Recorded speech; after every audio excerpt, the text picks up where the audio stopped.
So, why do you believe that the issue of same-sex marriage is important? And I actually refer to it as marriage equality. I think language is really important, and um, really what we want is marriage equality. Like, I don't want a different form of marriage. So I think it's important because marriage is a way for our society to validate relationships. It's one of the ways that our society validates relationships, and that validation should be open to anybody. Um, so so really that's the reason. I really want all relationships to be validated by the state, and then the marriage in general creates this climate. So if you can't become part of that environment, you can't become part of that landscape. I think it's very ostracizing, and it makes you feel like you're less than kind of other people who can get married. What do you think, or do you think Obama's administration has made a significant effect in gay rights? If so, why? So I think they have, and I don't think they get as much credit as people give them. I think people focus on some of these really hot button issues like marriage, but they've actually done a lot. I mean, Don't Ask, Don't Tell is one of them, but Obama also signed the Hate Crimes Prevention Act. Housing and Urban Development just released a policy around non-discrimination of LGBT people. They did their first, HUD, which is the Housing and Urban Development, did the first ever discrimination survey, which has ever been done. I'm actually looking on a screen because there's a whole list of stuff that they've done. Health and Human Services issued a memorandum to ensure that LGBT and questioning youth in foster care are protected and supported. They did stuff around, he signed the Ryan White HIV/AIDS Treatment Extension Act, which has been signed before, but needed to be signed again.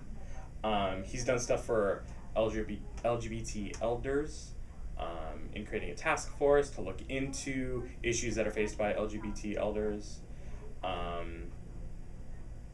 The expansion of what family means in some of the policies that the federal government have. He's expanded so family now includes a little bit more than it used to. He had the proclamation that said that hospitals with federal funding, which is basically every single hospital in the country, also needs to expand what they mean by family, so to not allow, if my partner was in the hospital before this proclamation, before this agreement that the president sent out, I could be turned away from seeing my partner in the hospital, but now hospitals can't do that anymore. So he's done a lot of stuff to make, I think, LGBT people kind of feel more included in society. So I think he's probably been one of the better presidents, actually, for LGBT rights, if not the best. So. That's good. What do you believe, seeing how Obama has done so much change, will be the changes in the topic of equal marriage in 5 years?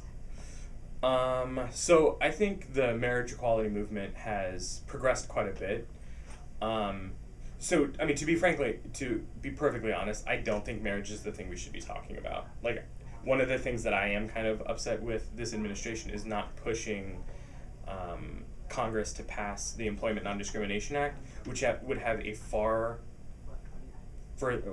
much farther reach in regards to how many people it impacts. Because right now there's no federal protections for LGBT people in the workplace, which means in a state that doesn't have any overarching protections, I can get fired from my job for being gay. So in Virginia, where I live, I can be fired for being part of the LGBT community. And I can't do anything about it because there is no non-discrimination policy in Virginia, and there's no federal non-discrimination policy that outlaws that. So I think that's really important. Wouldn't that, if you don't mind me asking a follow-up? Yeah, sure. Wouldn't that fall into just general discrimination? So because non-discrimination policies are enumerated, so it says you cannot discriminate in the workplace based on race, age, sex, and there's a whole bunch of different things. I think ability, I think I already said age, but sexual orientation and gender identity and gender expression aren't included. So LGBT people can be fired for kind of just being out So, um, so it's like really, really important. So in the next 5 years, I hope that gets pushed more, personally, because I think it's really important. As far as the marriage equality movement, I think things are going to progress. I mean, more and more states are passing legislation that is now allowing for marriage to have broader terms and broader sets. So I think that's just gonna continue to happen. I mean, I think there's also this ebb and flow. So I think there's also going to be kickback at some point too, where I think people are going to be upset. You've seen it sort of with the California, the Prop 8 business. Washington might put it up for a vote.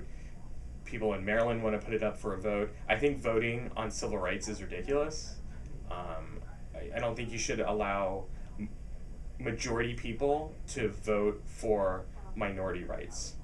I don't think that's right. So then how would you do it? it should be legislative. I mean, like, idealistically, people should just be like, yeah, of course, same-sex people can get married. But we can't do that. So right now we have to go through courts. And I don't mind if people... Well, no, I do mind. I don't think we should be voting on it. So so I think the courts should decide it, and I think there should be policies that set forth that allow us to have it. But, like, putting them up for a referendum to see what the people think, I don't think that's fair. And in 5 years, I think, it's all going to be mute, because right now we're about 50-50 in the country, those who support marriage equality, those who don't.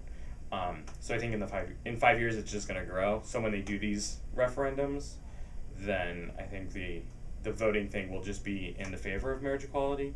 The problem with it now is that it sometimes votes into law very, very specific policies that say marriage is between one man and one woman into a constitution, which is then even harder to take away, because there's all sorts of procedures. And I'm not a lawyer, so I don't really know the procedures for that, but it's harder to take away something that's already in, like, a state constitution than it is to, add a new policy that expands the definition of marriage. So.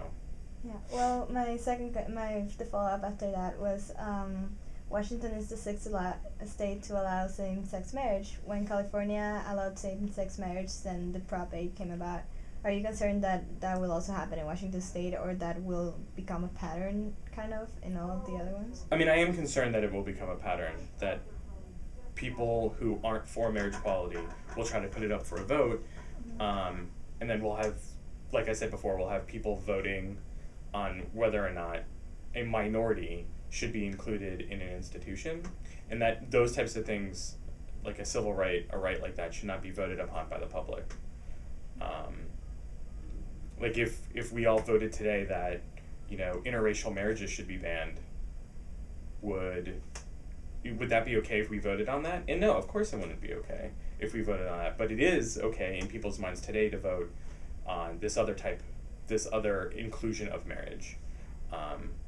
And it's not a perfect parallel, but it is an example of how we don't vote on one minority position, but we do vote on another, and it's just not right. So. Yeah. Well, one of the arguments against gay marriage is that it damages the structure of marital institutions. Why do you think this argument is used so often, and do you think it's valid? If not, why? I think it's used often because people are scared of things they don't know.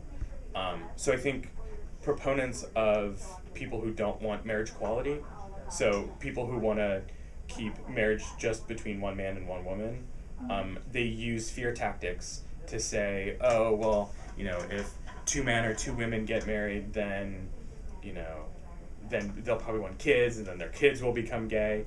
All of that's just, it's not right. I have other choice language, but I won't use it in an interview. All that's just kind of nonsense. But they use it because people don't know, and people are fearful. So, and when you set it up as they're going to destroy the family, and you just keep saying that, people are like, oh my God, we don't want them to destroy the family. They got to be right because they're saying that they're going to destroy the family. We love family. So it does. I think it pulls on people's heartstrings, and they use that fear to kind of convince them that that marriage equality is bad. So I don't think all those things they say about two men or two women getting married is true. Like, they won't destroy the marriage institution. I mean, no offense, but like divorce rates are pretty high.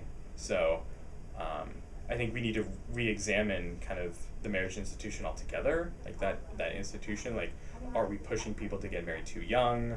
You know, all of these other things I think we should look at. But we shouldn't exclude people who really, truly are in love with each other and want to have that kind of societal bond that we call marriage. I don't think we should exclude people from that, because they would just help the institution of marriage, because they really want to be a part of it. So I think all those arguments are ridiculous, and I think you're hearing less and less of them because more and more people are realizing that they're ridiculous, because there have been more and more studies about same-sex relationships and people in marriages who are two women or two men. It's mostly been two women who have been part of these studies, but you know that they don't get divorced any less. Actually, they do get divorced less. They don't get divorced anymore. They raise kids just as well. Like, all of these things that kind of the opponents of marriage equality kept saying have been proven wrong in some of these surveys and research things. So.